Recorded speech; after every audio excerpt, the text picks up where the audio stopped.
My name is Amara and I am 17 years old.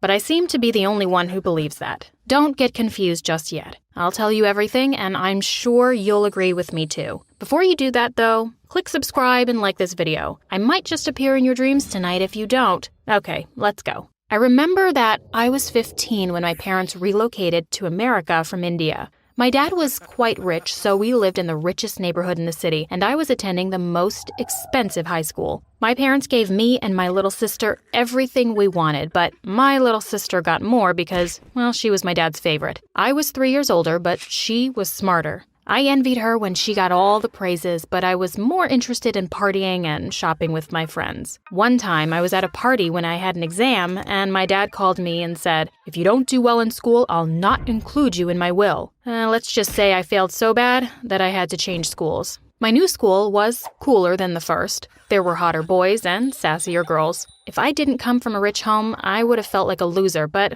I got along just fine. I didn't tell you, I'm a great dancer, right? Well, I'm such a badass that I became the captain of the cheerleading squad. I know I already said the boys at the school were super hot, but if there's a word that can be used to describe someone who is way hotter, then you can insert it here for Greg, the captain of the basketball team. We started dating after he walked up to me one day and was like, "Hey, I love your birthmark and I think you're really cute. Want to hang out sometime?" That was the beginning and end of that. Everything might have seemed perfect with me, but as an Indian, it was hard for me to pronounce some English words correctly. I once pronounced bicycle at my former school as bicycle, and it made everyone laugh and make fun of me for about a week. I started taking special English classes, but to avoid embarrassment at my new school, I just stuck with words I was confident of pronouncing or pointing to things I wanted to talk about. At first, my friends thought I was weird, but they got used to it. But I was quite comfortable with Greg, so I didn't mind making those mistakes around him,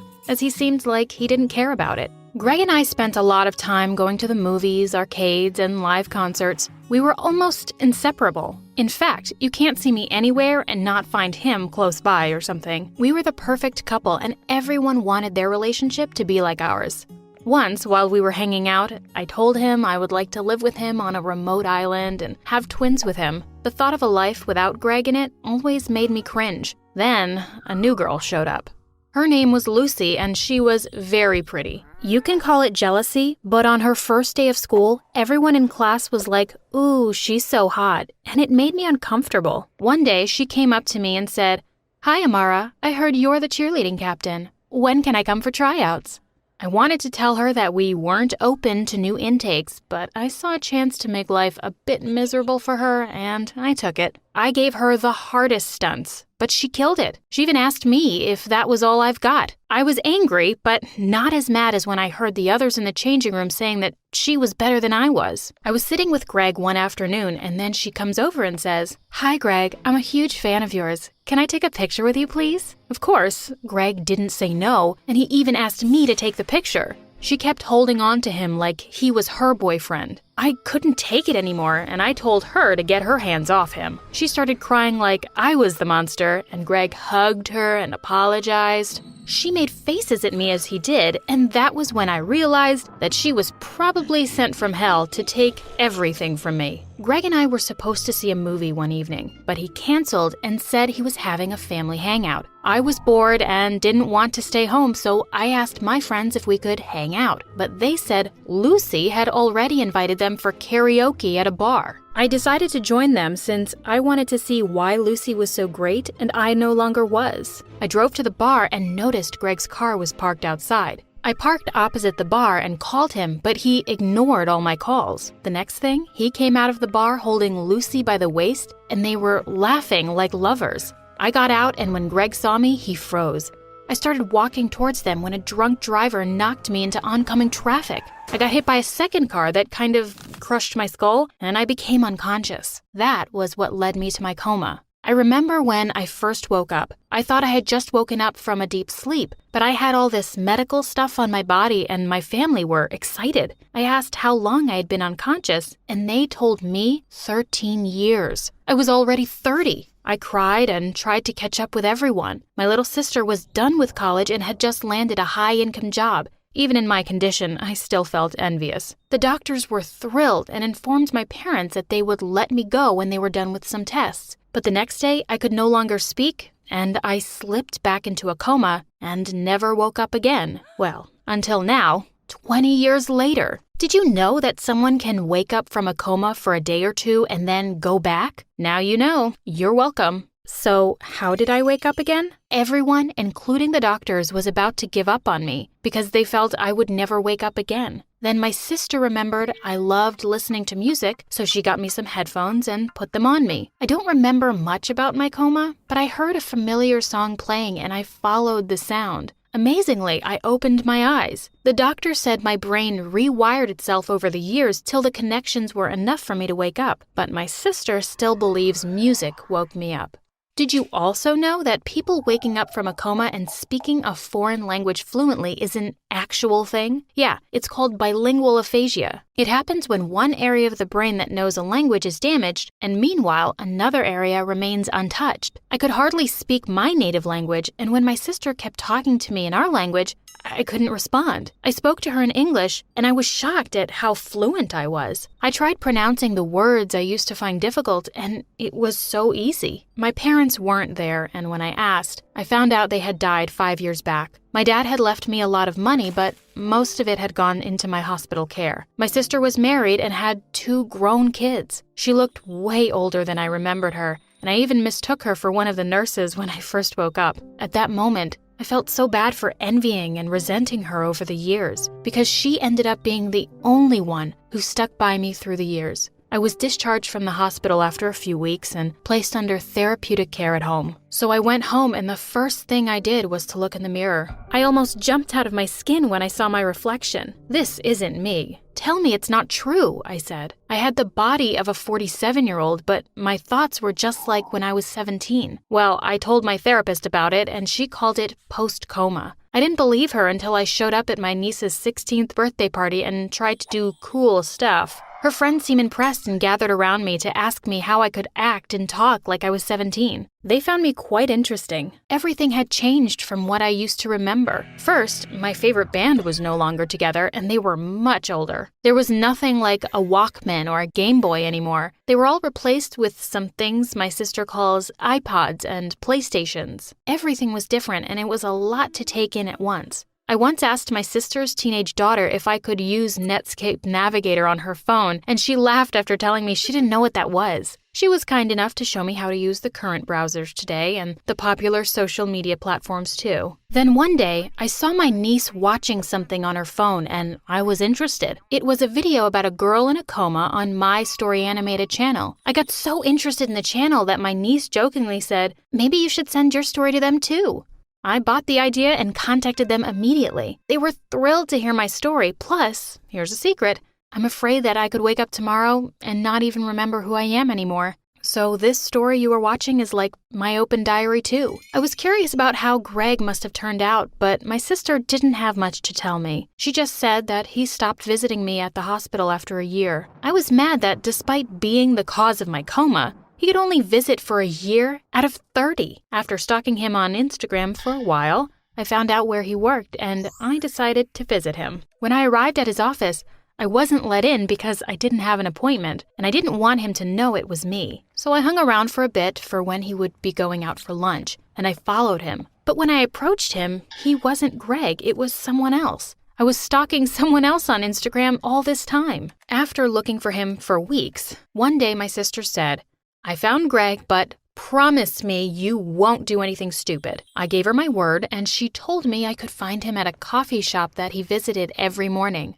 I went to the coffee shop the next morning, and I had to keep checking the picture she showed me to make sure I didn't miss him. When he saw me, he didn't recognize me at first, until he saw the birthmark on my cheek. It was like he just saw a zombie. We sat down to talk for a little while, and I asked him why he cheated on me and didn't even come to see me at the hospital again. He was shocked I was still holding on to that memory after so many years, but he apologized and asked us to meet again the next day. The next day, Greg didn't come around, and it was like that for weeks. It was then I knew he had stopped coming to the coffee shop because of me. It hurts. My sister told me to let go since he already apologized, but I wasn't going to end 30 years of a coma with just, "I'm sorry" from the guy who caused it. But no one was willing to give me any information, not even the coffee shop where he had been going for years. I gradually slipped into depression because, although he had matured and was older than what I could remember, my 17-year-old mind was still in love with him. My sister had to sign me up for personal counseling, as I was always sad. Personal counseling helped, and I became stable again. I wanted a job, but I needed a diploma for that.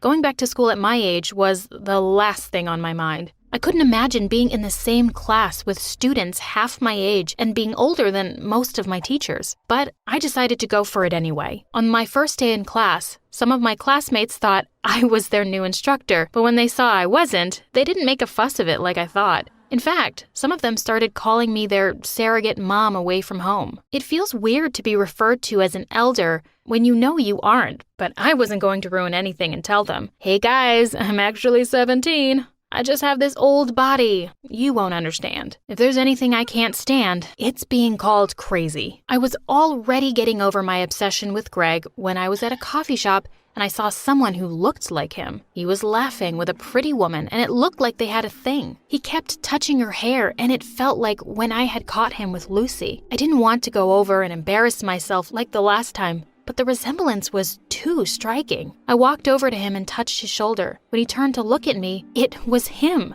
His look of surprise quickly dissolved into a frown, and he asked if I had been stalking him. I was about to respond when I noticed the ring on his finger. I wondered why I didn't the last time we met. Now, I know he could have moved on, but I was mad that he was so comfortable to settle down after abandoning me at the hospital. I called him a monster and left after giving his date a hateful look. Correct me if I'm wrong, but Facebook is like the easiest place to find someone. At least that's what one of my classmates told me, and it worked. I found Greg's profile and I went through his posts with one agenda: to find out more about the woman he was with because I thought she was his wife. But I wasn't only shocked to find out that he was cheating when I saw him, I found out he was married to Lucy. The shock turned into rage when I saw they had 2 teenage boys and they looked perfect. That should have been me. I found Lucy's page too, and I had to stop myself from commenting nasty things all over her pictures. 30 years later, and I still want revenge. I remembered the lady at the coffee shop and an idea struck. I thought it was going to be difficult because I thought Greg wouldn't come to the coffee shop again, but fate was on my side. I didn't see him there for a few more weeks, but he came around with the same woman. I held up a menu so he wouldn't notice me, and I took a video recording while they were French kissing. It was the perfect moment. I didn't open my Facebook account with my real name or pictures, so I was quick to upload the video and I tagged Lucy and Greg. I captioned the post as, "A cheater never changes" at Greg, and "What goes around comes around" at Lucy. The post had hundreds of views and comments, including hateful sad ones from Lucy and Greg. I finally got my revenge. Revenge. Revenge. Hi there, I'm Rachel, and boy do I have a story for you. My algebra teacher, Mrs. Fritz, read my text messages out loud to the entire class, and she absolutely ruined my life. The thing is, these texts were not your typical day-to-day messages between a mother and daughter, or girl talk among friends about the cutest guy in school. I'm talking relationship-ending, secretive, and juicy stuff I hoped no one would ever find out about, especially my best friend Anna. It all started one day in the 4th period. I was sitting at my desk when I remembered that I'd forgotten to silence my phone. We're supposed to keep them in our lockers, but naturally no one ever does. I had never been caught before, so I was certain I could check it without being seen. I just wanted to sneak a glance and make sure it wouldn't go off. I discreetly pulled it from my pocket and checked the sidebar. Just as I suspected, the silent mode wasn't activated. I switched it on silent and casually slipped it back in my pocket. Crisis averted, right? Wrong. Mrs. Fritz, who up until this point had always been my favorite teacher, saw me messing with it. She came over to my desk and asked me to give her the phone. I should have run out of the classroom right then and there. Trust me, it wouldn't have been nearly as embarrassing as what followed. But I didn't. I handed her the phone, And then my life was over. See, what you should probably know is I've always had a crush on my best friend's boyfriend, Corey, until I found out he was cheating on her. I thought he was the perfect guy, so handsome and sweet. He treated Anna like a queen, and I had always been so jealous of their relationship. I mean, they were honestly the perfect couple. Everyone envied them. Homecoming king and queen, head cheerleader and quarterback of the football team type of stuff. They were that perfect. Everyone thought they'd be together forever, including me. That all changed, though, when I walked in on him after gym class one day in the girls' locker room and saw him making out with someone else. I ran out of there like crazy, trying to forget what I'd seen, but the image was forever imprinted in my mind. Corey caught up with me and made me promise not to tell Anna. Something I'll always regret, but followed through with anyway. He fed me a bunch of lines about how stressed he'd been lately and how he and Anna just couldn't seem to make enough time for each other. I know it sounds crazy, but I actually sort of believed him. He was so convincing. I kind of felt sorry for him until a few days later when he came on to me. He cornered me at my locker and thanked me for my discretion, then kissed me so fast I barely had time to breathe. I guess he figured that since I had already caught him cheating and promised not to tell my best friend, then maybe I'd be okay with a little something on the side. Of course I shoved him away and told him to leave me alone, now more determined than ever to tell Anna what a scumbag he was.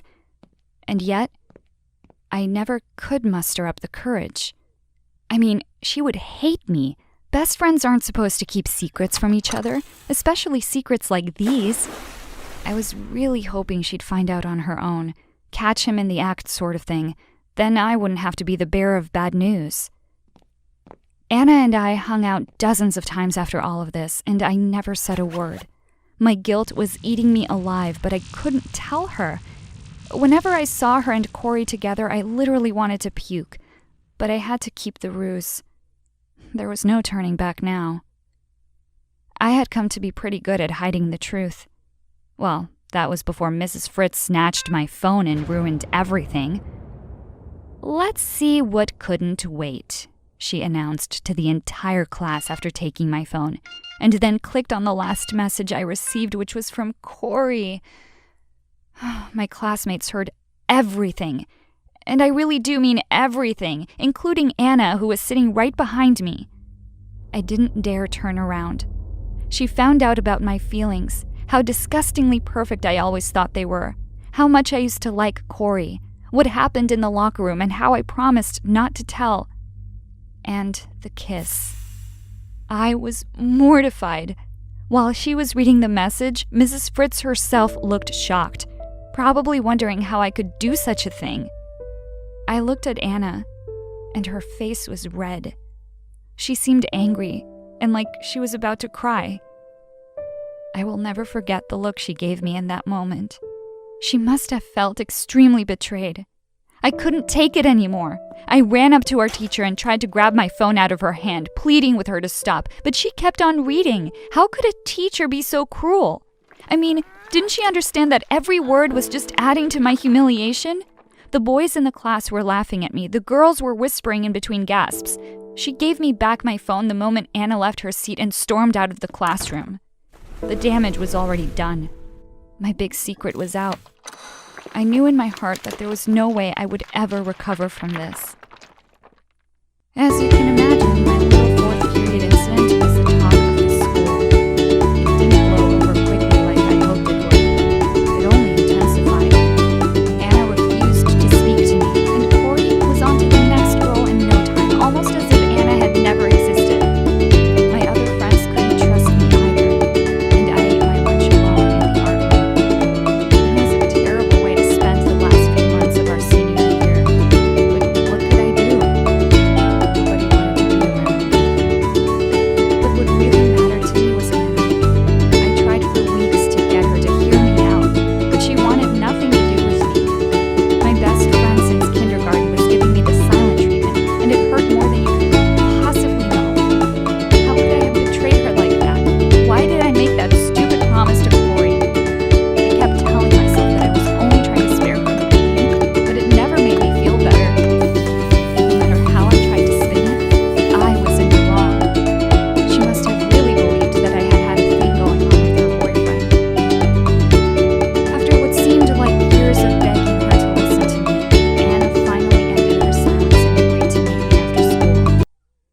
took a lot of convincing to get her to meet me, but it was nice to be able to talk to my best friend again.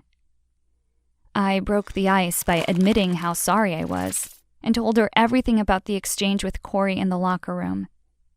Amazingly, the mystery girl he kissed was never revealed in the text messages everyone had heard, and I was hoping that by giving Anna her name, I'd get back in her good books. For the moment, it seemed to work. I told her it was Martha, an older student who was notorious for breaking up relationships. Anna absolutely despised Martha, having had plenty of run-ins with the voluptuous beauty before. They can have each other, she told me. And I was so happy to see that my best friend was coming to her senses. She didn't need Corey and would be much better off without him. Once a cheater, always a cheater. Besides, graduation was coming up, and pretty soon he'd just be a bad memory. I could tell things were starting to shift between us, and that my best friend was back.